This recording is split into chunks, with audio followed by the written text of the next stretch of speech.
Friends, जय माता दी। I hope आप लोग बहुत अच्छे होंगे। Welcome to Devantika blogs. और आज माँ कत्यानी का दर्शन करिए। छठे दिन है माता रानी का और आज एक ही अध्याय पढ़ा जाएगा, 11वां अध्याय।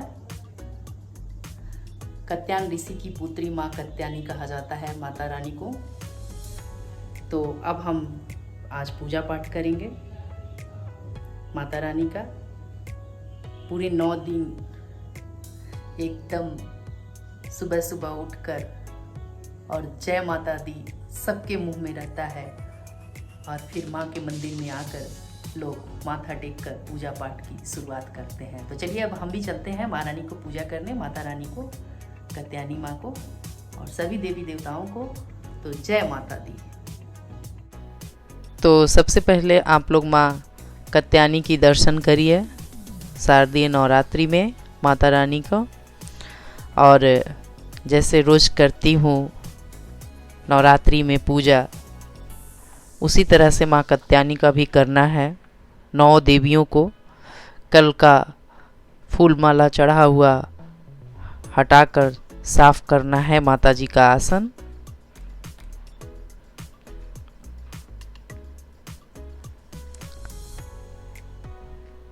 फिर उसके बाद आपको सारी चीज़ थाली में फूल, पान का पत्ता, कसैली सब कुछ निकाल के रख लेना है, फल वगैरह सब धुलकर। और फिर माँ को स्नान कराएंगे। उसके बाद घी का टीका लगाएंगे, दही, सिंदूर माता जी को लगाकर अपने आप को भी लगाएंगे, कुमकुम,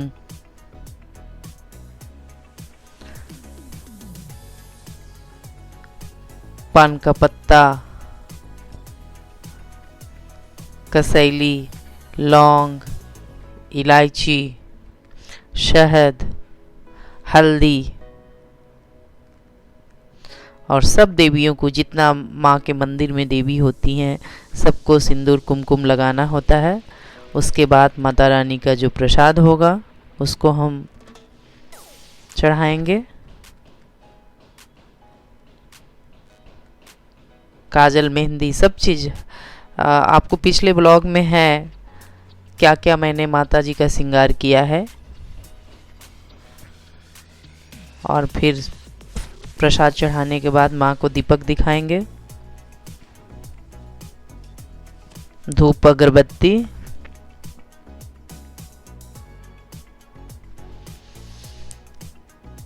पूरे 9 दिन माँ के पूजा के सामने कुछ भी नहीं भक्तों को दिखता है। और दिन रात 24 घंटे जय माता जी का माला भक्त जपते रहते हैं।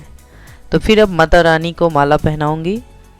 पहले गणेश भगवान को फूल चढ़ाया जाता है, उसके बाद कलश को, उसके बाद माता रानी को। आज वैसे कहा जाता है कि माँ कत्यानी को सफ़ेद कलर का फूल पसंद है। और अब हम दुर्गा सप्तशती का पाठ करना शुरू करेंगे। एकादशों अध्याय शुरू होता है। बोलो माता रानी की जय। माँ भुवनेश्वरी देवी का ध्यान करता हूँ। उनके श्री अंगों की आभा प्रभात काल के सूर्य के समान है और मस्तक पर चंद्रमा का मुकुट है। वे उभरे हुए स्तनों और 3 क्षेत्रों से युक्त हैं। उनके मुंह पर मुस्कान की छटा छाई रहती है और हाथों में पास एवं अभय मुद्रा शोभा पाते हैं। ऋषि कहते हैं देवी के द्वारा वहां महादैत्यपति शुंभ के मारे जाने पर इंद्र आदि देवता अग्नि को आगे करके उन कत्यानी देवी की स्तुति करने लगे। उस समय अभिष्ट की प्राप्ति होने से उनके मुख काल दमन उठे थे और उनके प्रकाश से दिशाएं भी जगमगा उठी थी। देवता बोले, शरणागत की पीड़ा दूर करने वाली देवी हम पर प्रसन्न हो। संपूर्ण जगत की माता प्रसन्न हो। विश्वेश्वरी, विश्व की रक्षा करो देवी तुम्ही। पृथ्वी पर 100 वर्षों के लिए वर्षा रुक जाएगी और पानी का अभाव हो जाएगा। उस समय मुनियों के स्तवन करने पर मैं पृथ्वी पर आयोनिजा रूप में प्रकट होंगी। और 100 नेत्रों से मुनियों को देखूंगी। अतः मनुष्य शताक्षी उस नाम से मेरा कीर्तन करेंगे। देवताओं उस समय मैं अपने शरीर से उत्पन्न हुए शापों द्वारा समस्त संसार का भरण पोषण करूंगी। जब तक वर्षा नहीं होगी तब तक वे सबके प्राणों की रक्षा करेगी। ऐसा करने के कारण पृथ्वी पर शाकंभरी के नाम से मेरी ख्याति होगी।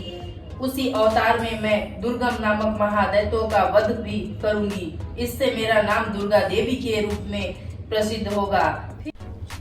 और इससे ज़्यादा मैं पाठ नहीं सुना पाती हूँ क्योंकि ब्लॉग बहुत लंबा हो जाएगा। तो अब क्षमा प्रार्थना आपको सुना रही हूँ, आप लोग सुनिए। क्षमा प्रार्थना पूजा करने के बाद जरूर किया जाता है। और कथा की भी जानकारी नहीं है, न तो तुम्हारी मुद्राएं जानता हूँ, न मुझे व्याकुल होकर विलाप करना ही आता है। परंतु एक बात जानता हूँ, केवल तुम्हारा अनुसरण, तुम्हारे पीछे चलना, जो किस सब कलेशों को, समस्त दुख विपत्तियों को हर लेने वाला है, सबका उद्धार करने वाली कल्याणमयी माता। मैं पूजा की विधि नहीं जानता, मेरे पास धन का भी अभाव है, मैं स्वभाव से भी आलसी हूँ तथा मुझसे ठीक पूजा का संपादन हो भी नहीं सकता। इन सब कारणों से तुम्हारे चरणों की सेवा में जो त्रुटि हो गई है उसे क्षमा करना, क्योंकि कुपुत्र का होना स्वभाव है किंतु कहीं भी कुमाता नहीं होती। माँ, इस पृथ्वी पर तुम्हारे सीधे साधे पुत्र तो बहुत से हैं, किंतु उन सब में मैं ही अत्यंत चपल तुम्हारा बालक हूँ। मेरे जैसा कोई बिरला ही होगा। सिवे मेरा जो यह त्याग हुआ है वे तुम्हारे लिए कदापि उचित नहीं है, क्योंकि संसार में कुपुत्र का होना संभव है किंतु कहीं भी कुमाता नहीं होती। जगदम्ब, मैंने तुम्हारे चरणों की सेवा कभी नहीं की। देवी, तुम्हें अधिक धन की समर्पित नहीं किया, तथापि मुझ जैसे अधर्म जो तुम अनुपम स्नेह करती हो, इस कारण यही है कि संसार में कुपुत्र पैदा हो सकता है किंतु कहीं भी कुमाता नहीं होती है। गणेश जी को जन्म देने वाली माता पार्वती अन्य देवताओं की आराधना करते समय मुझे नाना प्रकार की सेवाओं को व्यग्र रहना पड़ता था। इसलिए 85 वर्ष से अधिक अवस्था बीत जाने पर मैंने देवताओं को छोड़ दिया। अब उनकी सेवा पूजा मुझसे नहीं हो पाती, अतः उनसे कुछ भी सहायता मिलने की आशा नहीं है। इस समय यदि तुम्हारी कृपा नहीं होगी तो मैं अवलंब रहित होकर किसकी शरण में जाऊंगा। माता अपर्णा, तुम्हारे मंत्र का एक अक्षर भी कान में पड़ जाए तो उसका फल यह होता है कि मूर्ख चंडाल की मधुपाक के समान मधुर वाणी का उच्चारण करने वाला उत्तम वक्ता हो जाता है। दिन मनुष्य भी करोड़ों स्वर्ण मुद्राओं से संपन्न होकर चिरकाल तक निर्भय विहार करता रहता है। जब मंत्र के एक अक्षर के स्वर्ण का ऐसा फल है तो लोग विधि पूर्वक जप में लगे रहते हैं। उनके जप से प्राप्त होने वाला उत्तम फल कैसा होगा, इसको कौन मनुष्य जान सकता है। भवानी, जो अपने अंगों में चिता की राख भभूत लपेटे रहते हैं, जिनका विष ही भोजन है, जो दिगंबरधारी नंगन रहने वाले हैं, मस्तक पर जटा और कंठ में नागराज वासुकी को हार के रूप में धारण करते हैं तथा जिनके हाथ में कपाल भिक्षा पात्र शोभा पाता है, ऐसे भूतनाथ पशुपति भी जो एकमात्र जगदीश की पदवी धारण करते हैं। इसका क्या कारण है, यह महत्व उन्हें कैसे मिला, यह केवल तुम्हारे पाणी ग्रहण की परिपाटी का फल है।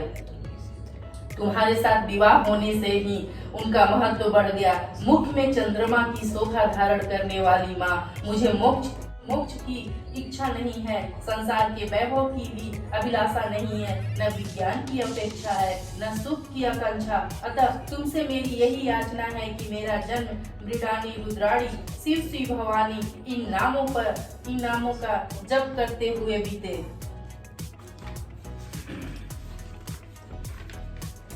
माँ श्यामा, नाना प्रकार की पूजन सामग्रियों से कभी विधि पूर्वक तुम्हारी आराधना न हो सकी। सदा कठोर भाव का चिंतन करने वाली मेरी बाड़ी ने कौन सा अपराध नहीं किया है, फिर भी तुम स्वयं ही प्रयत्न करके मुझ अनाथ पर जो किंचित कृपा दृष्टि रखती हो। माँ, यह तुम्हारे ही योग है। तुम्हारी जैसी दयामयी माता ही मेरे जैसे कुपुत्र को भी आश्रय दे सकती है। माता दुर्गे, करुणा सिंधु महेश्वरी, मैं विपत्तियों में फंसकर आज जो तुम्हारा स्मरण करता हूँ, पहले कभी नहीं करता रहा।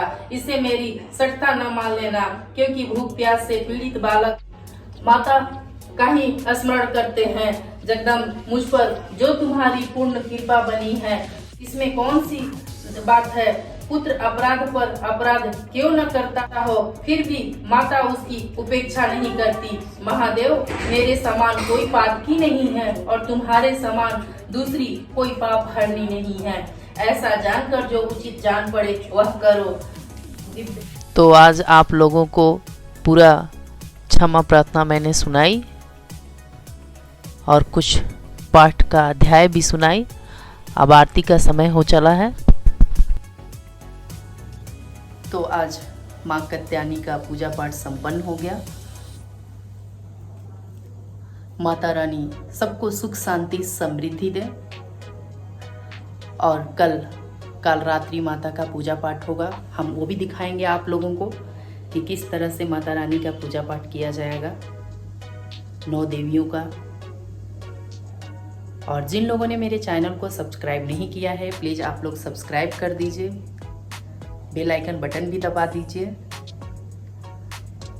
लाइक भी कर दीजिए, अपनी फैमिली मेंबर, अपनी फ्रेंड में शेयर भी करिए ज़्यादा से ज़्यादा, और कमेंट भी ज़रूर करिए कि कैसा लग रहा है आपको 9 दिनों का माता रानी का पाठ और पूजा आरती।